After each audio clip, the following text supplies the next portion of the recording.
Climate change is cutting to the heart of the way in which we live, work, play, relax, enjoy our lives today.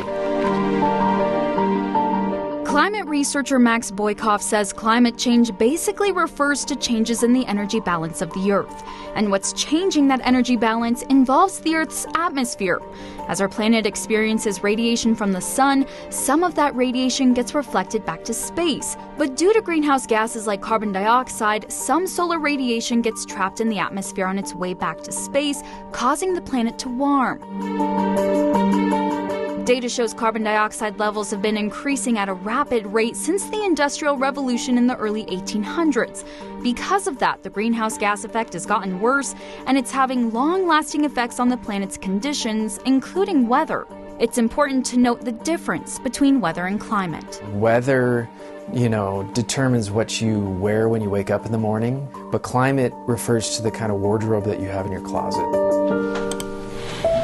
The past few decades of research has shown us the Earth is literally getting hotter. That's what we refer to as global warming. However, that doesn't mean we won't have freezing cold days, because weather changes daily. Climate, on the other hand, changes over decades, even centuries, and we're starting to see the fallout. Impacts can be rising sea levels. Impacts can be increasingly warmer, increasingly drier places in other parts of the country that can be then more conducive to wildfires. Boykoff says in the future we could see rising tides along coastal cities, longer spells of drought for farmers, even changing migration patterns as people in vulnerable parts of the world leave for more inhabitable land. That raises the question, what or who is to blame? Boykoff says greenhouse gases do leak into the atmosphere naturally through things like volcanic eruptions and methane emissions. But there's a particular reason the rate of global warming has dramatically picked up in the past few decades. Definitively, humans are contributing to climate change as we're experiencing it today, and as we will be experiencing it through the decades to come.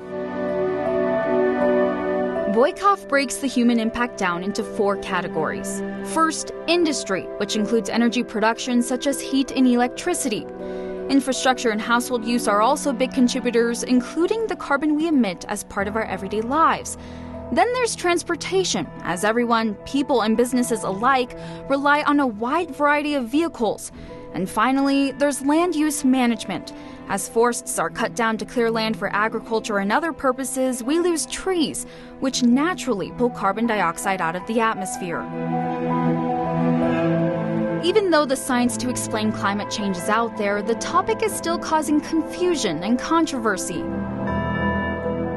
Would you say a majority of the scientific community agrees that climate change is in fact happening? Overwhelmingly, yes. Matt Burgess is an assistant professor of environmental studies. He says there's a statistic that states 97% of scientists agree climate change is happening and is human-caused. The debate is actually now becoming much less about whether is it real and much more about what should we do. So why then is there still disagreement and public controversy surrounding the topic? So when you're talking about, a society level transformation, for instance, to get off of fossil fuels, those are some big industries that employ a lot of people, and cheap energy also has powered our standard of living for a long time. Burgess thinks people become emotionally charged when their livelihoods are at stake.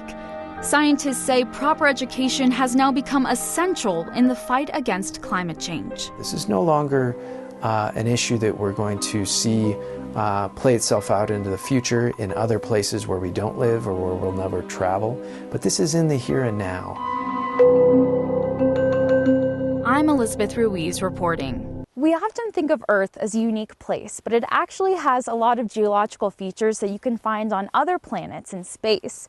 This lava flow here in northern Arizona is similar to lava flows on Mars and the Moon.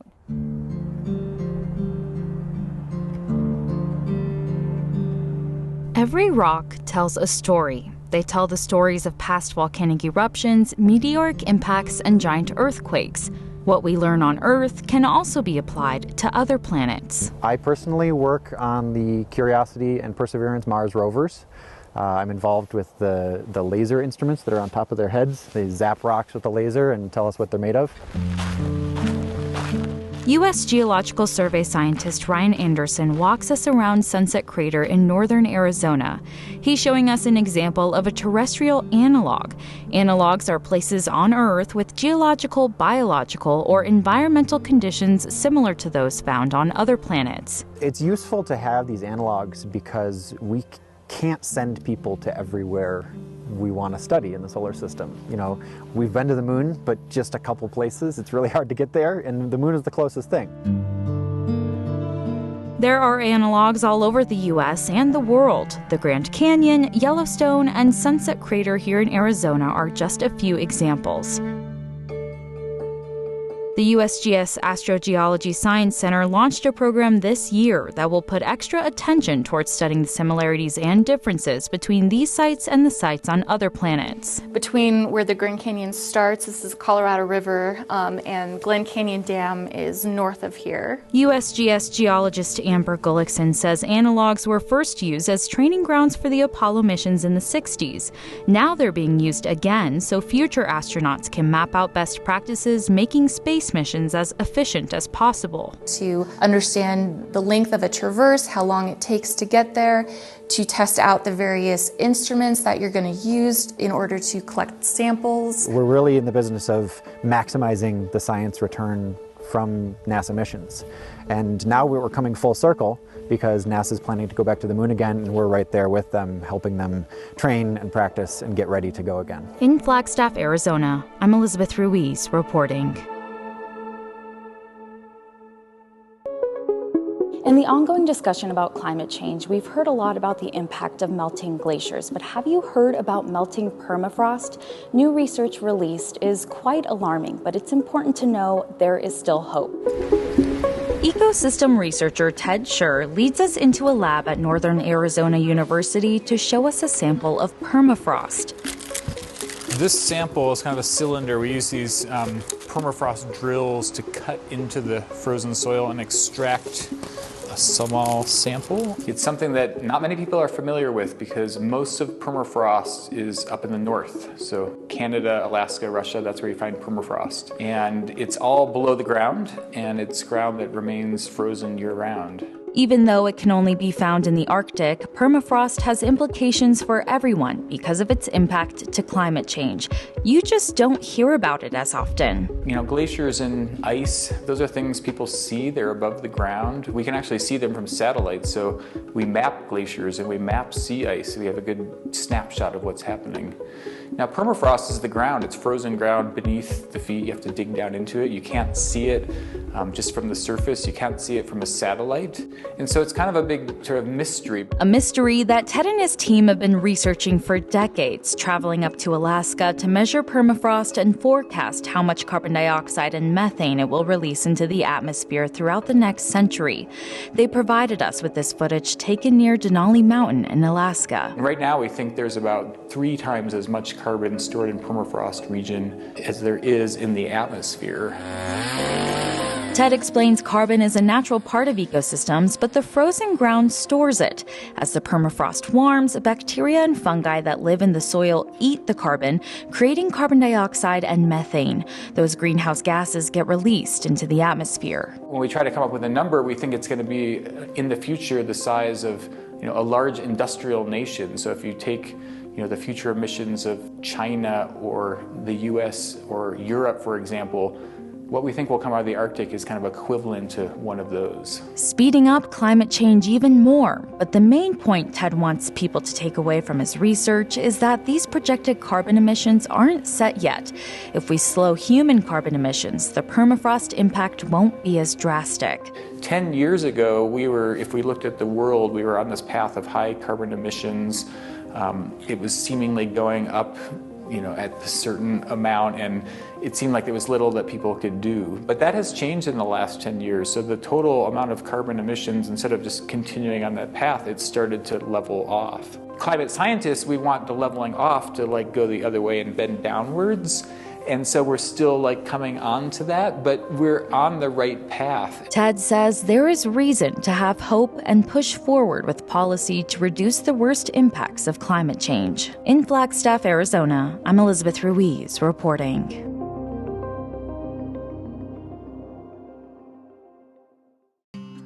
In an effort to reduce methane emissions, a nonprofit is plugging up old oil and gas wells and scaling up operations across the country.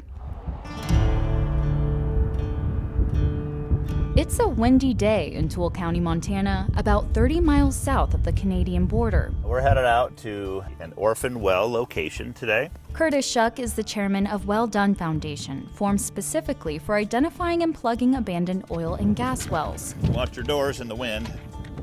Abandoned oil and gas wells, also called orphaned wells, have been relinquished by companies that once used them. These in particular are on private land, and Well Done adopts them through an agreement to plug them up. The well that we were on today, the Anderson 5, was drilled in 1926.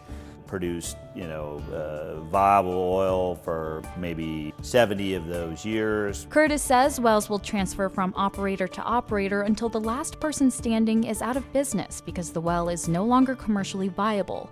He was inspired to start the foundation after discovering so many orphaned wells in Toole County. You see one, then you start to see more.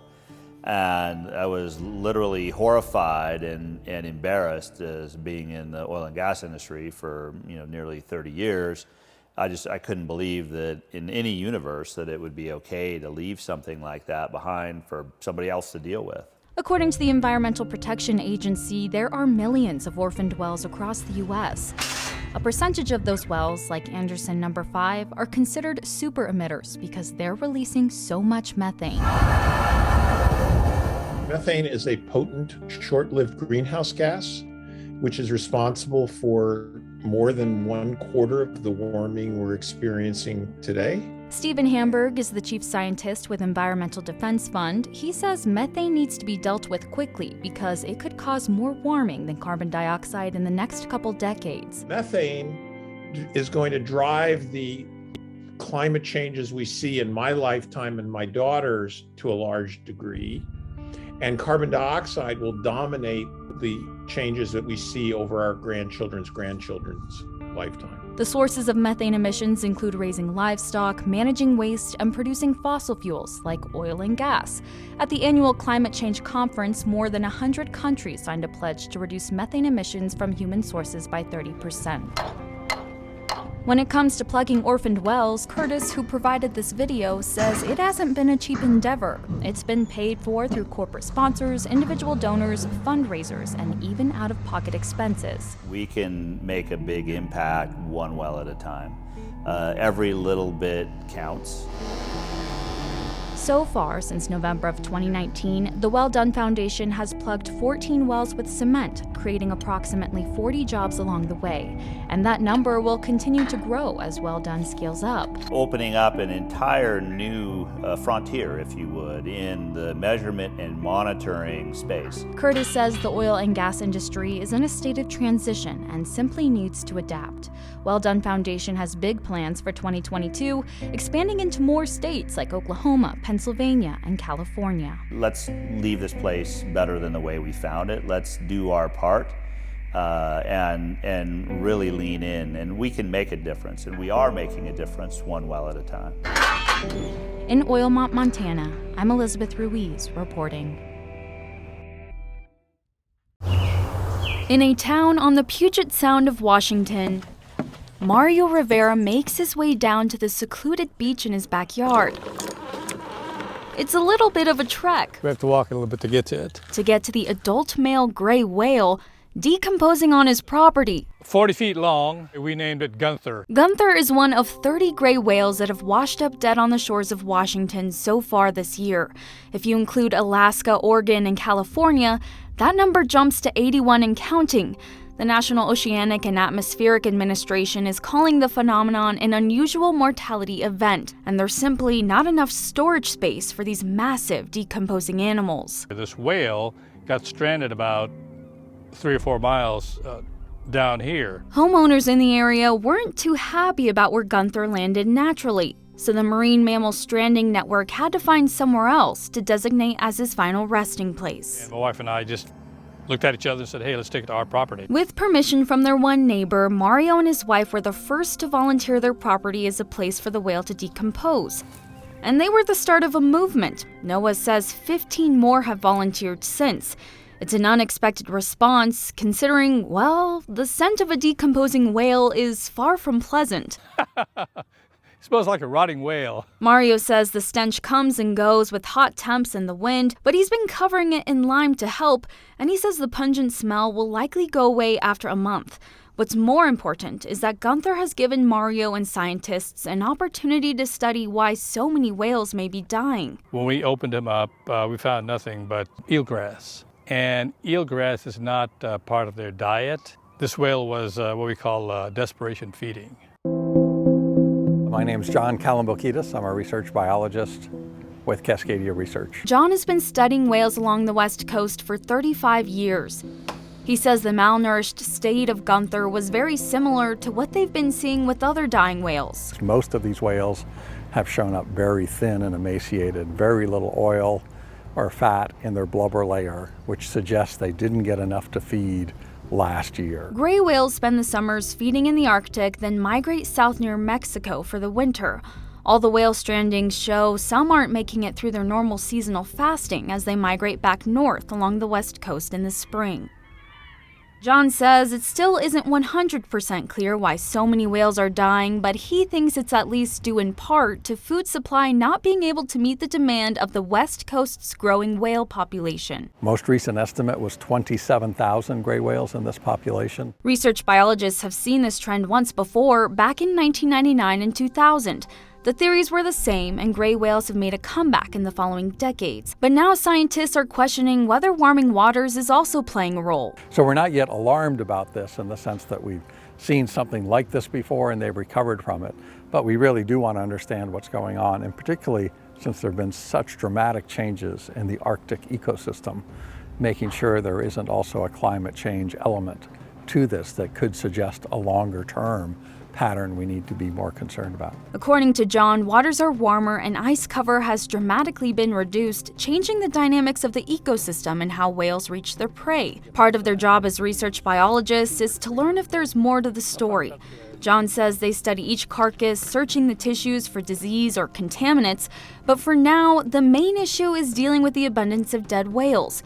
And Mario is happy he's been a part of the solution. This one couple volunteering this has prompted NOAA to think, well, maybe there are other people that would be interested in this and kind of explore this as a new direction. This is what kicked it off. It's kind of fun. In Port Hadlock, I'm Elizabeth Ruiz reporting.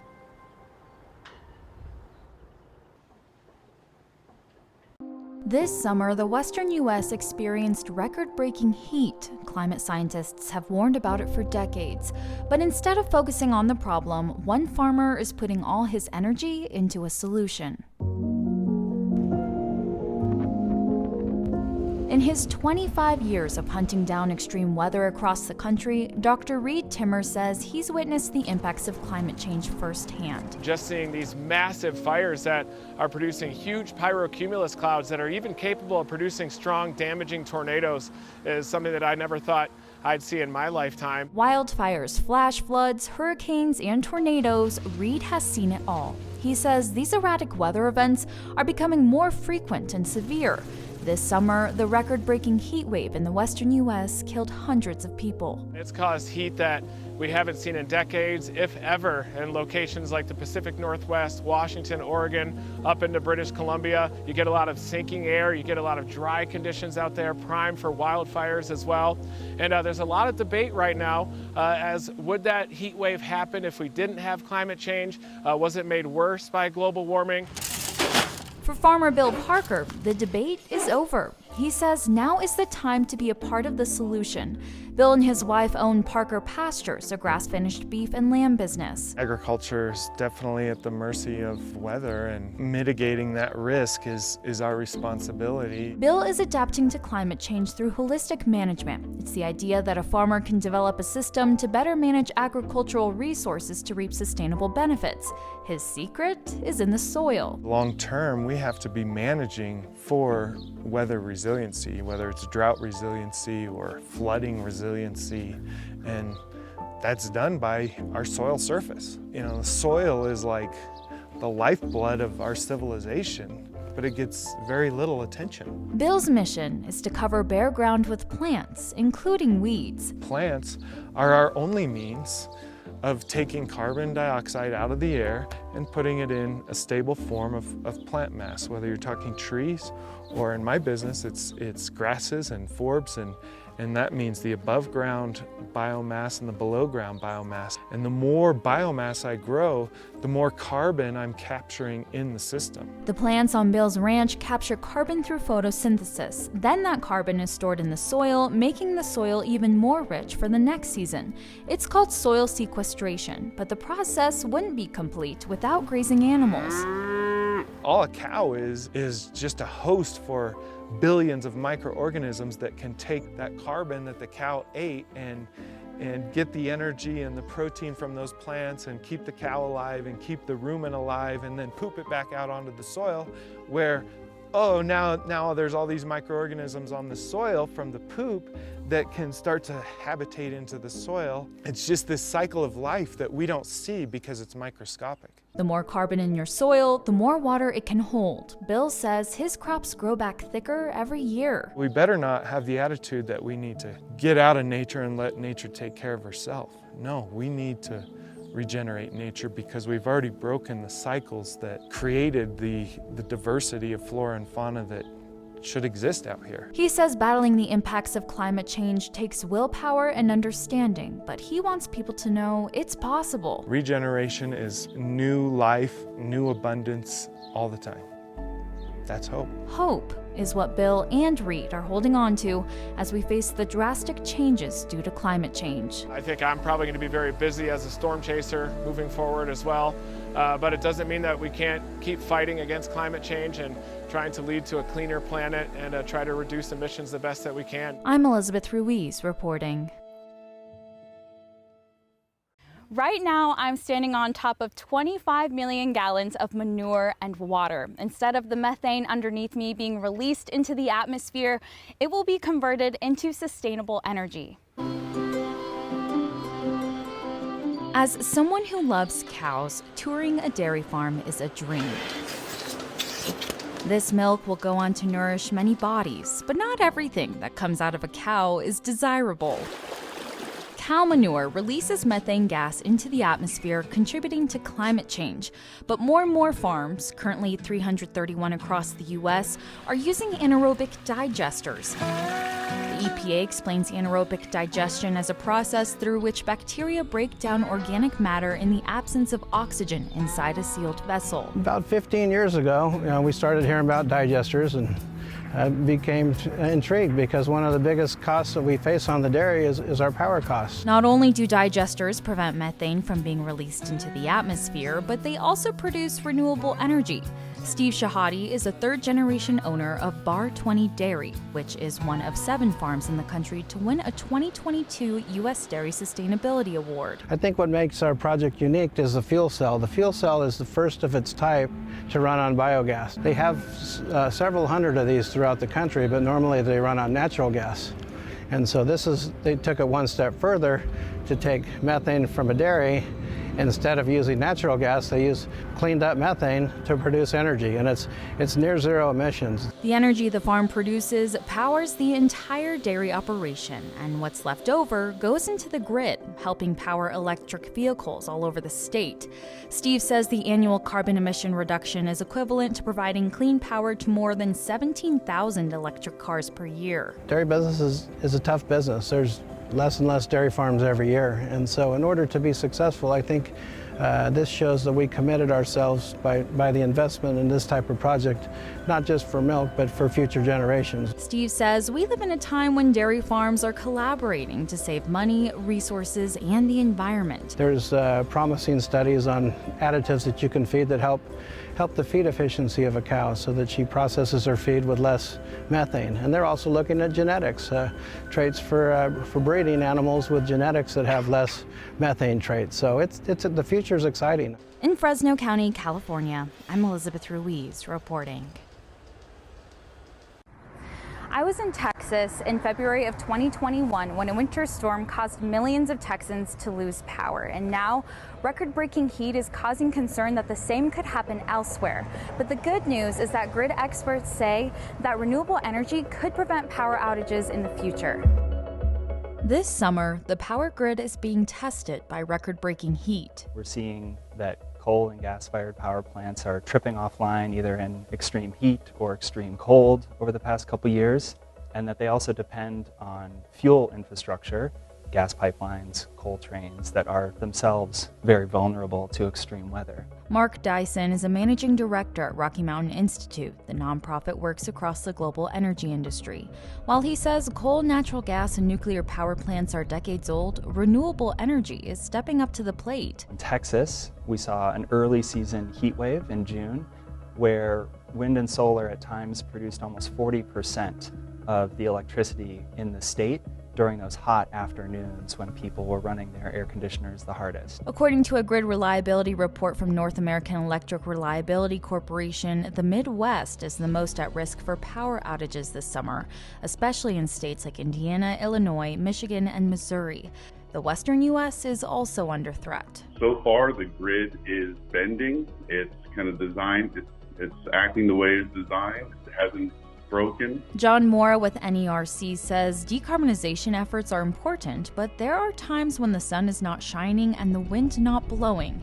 He's afraid we're trying to let go of coal and natural gas too soon. So we really make sure we have diverse, different types of fuel sources, create the greatest resilience, and making sure we're not retiring our generation prematurely. However, Mark says he's very hopeful as the renewable energy infrastructure grows that wind and solar can prevent power outages in the future. We know from some of the most detailed technical modeling available that we can easily get to 90% carbon-free electricity across the country by the middle of the next decade, by 2035, and even to 100% with anticipated innovation in technologies like hydrogen and long-duration storage that can smooth out the remaining variability and help balance wind and solar to arrive at a 100% carbon-free electricity system. Mark says investing in solar panels for your home or community would be worth it if you're concerned about blackouts. Solar panels on homes and businesses actually reduce the likelihood of an outage because they reduce the strain on the rest of the grid. And then if there is an outage, a home or a business with both a solar system and a battery system is able to disconnect from the grid and power most of their home or sometimes all of their home or business on that stored solar energy. Mark says solar panels are already much more affordable for the average household since the boom of the renewable energy sector, but he says the cost will lower even more if the U.S. follows after other countries. Solar systems in Germany and Australia cost a fraction of what they do here in the United States, and it's because of standardization and the elimination of some of the bureaucracy that we have in this country. John says we may be more reliant on electricity than we ever have been, but he says Americans can rest easy knowing that our grid is one of the most reliable in the world. I'm Elizabeth Ruiz reporting. There's a decrease in animal populations worldwide and therefore a decline in plants. Now, there are many consequences to this, but conservation experts say there are ways to build ecosystems back up. Now, here in Houston, they're building a land bridge that will hopefully restore plants and animals to the area.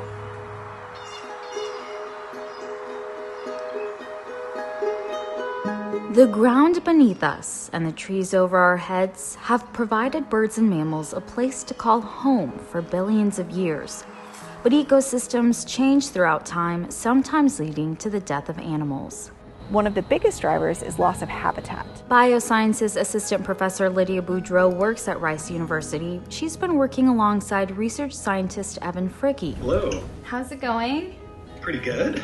Who has found that plants are becoming less resilient to a changing climate because of the decrease in animals spreading their seeds. In our changing climate, that means that the habitats suitable for a given plant species are basically moving in space. So a place that has the right combination of temperature and precipitation now will basically be in a different location 10, 20, 30 years in the future. In order for plant species to actually make it to those locations, they need to move. But of course, plants individually can't move, but their seeds can.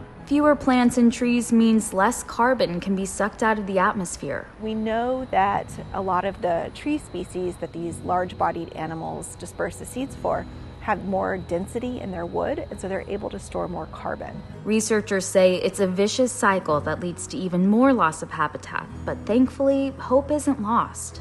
Is there anything that can be done to help increase biodiversity? There are a lot of efforts right now for increasing the amount of protected areas. So if you think about national parks or other kinds of places, reserves that are set aside to maintain biodiversity. Within Houston, we do have Memorial Park, which is a small park in the middle of the city, and there's actually been some camera trapping work going on there. And it turns out there's some really neat animals that are in the middle of the city. This footage has been captured by Houston Wilderness. Deborah January Beavers is the president of the organization. We need to understand what wildlife we have in the region and how many we have, and then we need to understand where habitat is being degraded, where those wildlife are struggling to be able to have the habitat they need to thrive and survive. She says parks like this are, of course, everywhere in our country, and while they help wildlife, humans have also disrupted the natural flow of wildlife.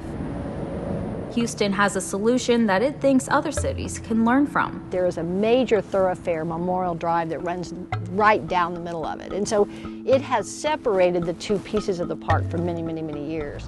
So the city is building a landscape bridge connecting one side to the other, offering a space to restore native plants and animals to the area. It's really only been going on about 18 months. They've been able to pull this land bridge together really quickly. It's constructions like this that Evan and Lydia say can make a difference in cities all over the world. Supporting the connectivity of our habitats allows the animals that are there to reach their full potential in terms of seed dispersal. I'm Elizabeth Ruiz reporting. They're just the little industrious insects. Beth Conry's love for bees has inspired her to care for hundreds of thousands of buzzing pollinators. All right, ready to rock and roll. But her job is slowly becoming more challenging as more of the flying insects are continuing to die each year. What you have is an insect that is under assault, really. According to Bee Informed Partnership, an estimated 37.7% of managed honeybee colonies were lost in the United States from October of 2018 to April of this year. That's the highest level of winter losses reported since the partnership started the survey in 2006. Conry says the reasoning behind the die-off can be broken down into 5 Ps. Poor forage, pesticides, pests, and pathogens. And then I like to add a 5th P on there, which is politics. To start, bees simply don't have enough food. We need more flowers.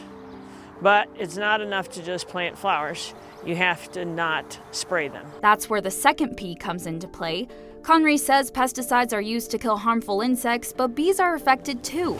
Then there's something called a varroa mite, which punctures a gaping hole into the bee, opening it up to pathogens like viruses, bacteria, and fungus. The science is solidly there that these are the issues, but we don't seem to be able to have the political will to get solutions put into place and get something done. Conry says bees aren't going extinct anytime soon, but the loss of bees is concerning because they're responsible for pollinating plants across the country. The American Beekeeping Federation says some crops like blueberries and cherries are 90% dependent on honeybee pollination. Almonds depend entirely on honeybees. Only one produces honey, that's a honeybee, but there's all sorts of other bees out there, and they're all providing these environmental services for free. What's not free is fixing the problem, which is why engineering and tech companies are working on potential solutions. This device fits in a frame. A company called Planetary has created what's called a beebot, which monitors the conditions inside a beehive. It measures temperature, humidity, and the sound frequencies. For $189, the beebot connects to Wi-Fi and can tell the beekeeper when something could be wrong. One customer in Australia says the system started giving him alarming notifications in the middle of winter when you normally wouldn't even open your beehive, but he decided to check it out. It turned out that his bees were infected with American foulbrood, which is a very infectious disease. The disease forced him to destroy the hive and its bees, but if he hadn't been alerted about the problem, it's possible the disease could have spread further. But if we can develop sensors that let a beekeeper know when a new pathogen is moved into their colony colony and they can then treat that colony straight away. I think that kind of technology would be very, very beneficial for commercial beekeepers. Entomologist Quinn McFrederick has looked into several next-generation technologies to help curb the bee dilemma. He believes the BeeBot could be useful as long as beekeepers have access to Wi-Fi. But he's also aware some engineers are trying to think outside the box by building drones to do the pollinating for bees. He's just concerned it would be too expensive. I have no doubt that human ingenuity could create artificial drones. You're going to have the money to be able to access those drones, and small farmers, I think, would probably lose out under that sort of technology. And he says he'd simply prefer to live in a world driven by nature instead of a world that replaces nature with artificial intelligence. It's a desire both he and Conry have in common. The environment so contributes to our quality of life and to our mental health. Why would we not want to take care of that? I'm Elizabeth Ruiz reporting.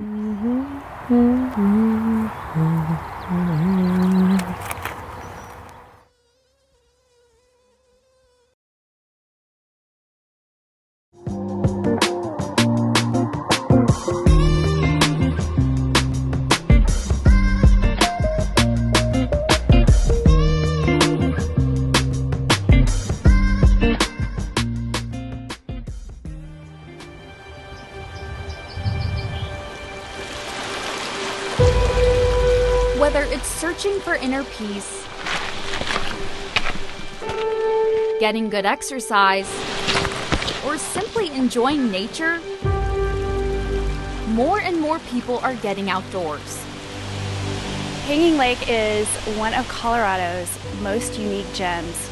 If you were to Google Hanging Lake, it is probably likely to pop up on one of the top 10 locations to hike in Colorado.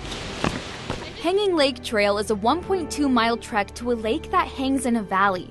Its unique characteristics have turned it into one of nearly 600 national natural landmarks across the country. So up over here is where you can see where the cut is. According to Heather Eggleston with National Park Service, there are NNL locations all over the U.S., big and small. A national natural landmark is an area that is recognized as containing outstanding biological or geological features.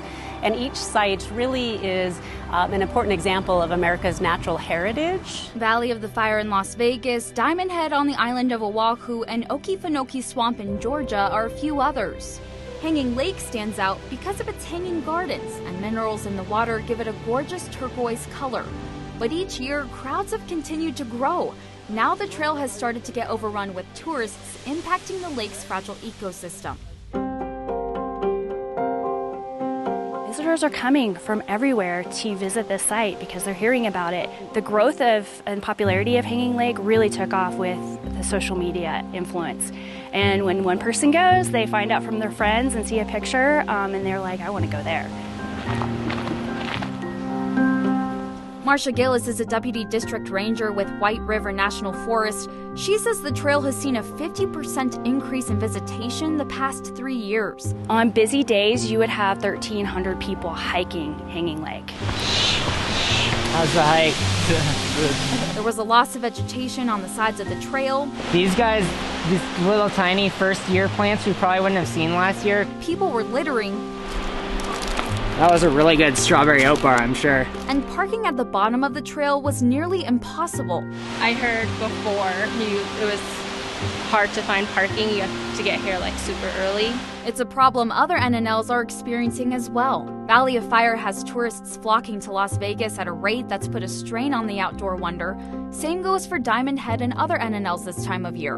Got your passes, alrighty. But the folks in charge of Hanging Lake have come up with a solution. A new system requiring a permit and shuttle reservation. So we'll wait till right at noon, and then if we have the extra passes, I will hand them on over. This is the permit people need to have on them if they want to hike Hanging Lake. 615 people are allowed on the hike each day. After reserving your spot online, you pick up your permit at the Hanging Lake Welcome Center and hop on a shuttle. Before the shuttle system, there was often a long line of cars waiting for a parking spot, or people would park illegally, or sometimes there were even fistfights.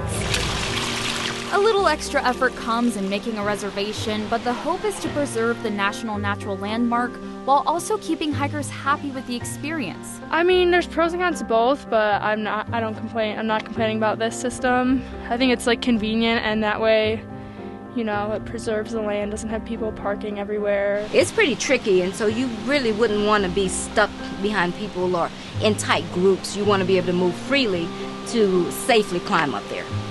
So I think it's a pretty good system. Some parts are also blocked off, and signs have been added to help educate hikers on the best way to respect the land. They just put this chain in a couple years ago. Before, sometimes people would try to go on the log or maybe even swim in Hanging Lake.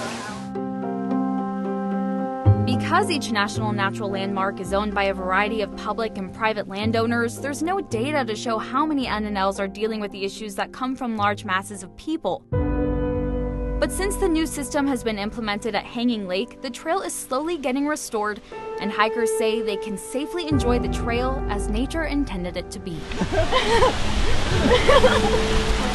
In Glenwood Springs, Colorado, I'm Elizabeth Ruiz reporting.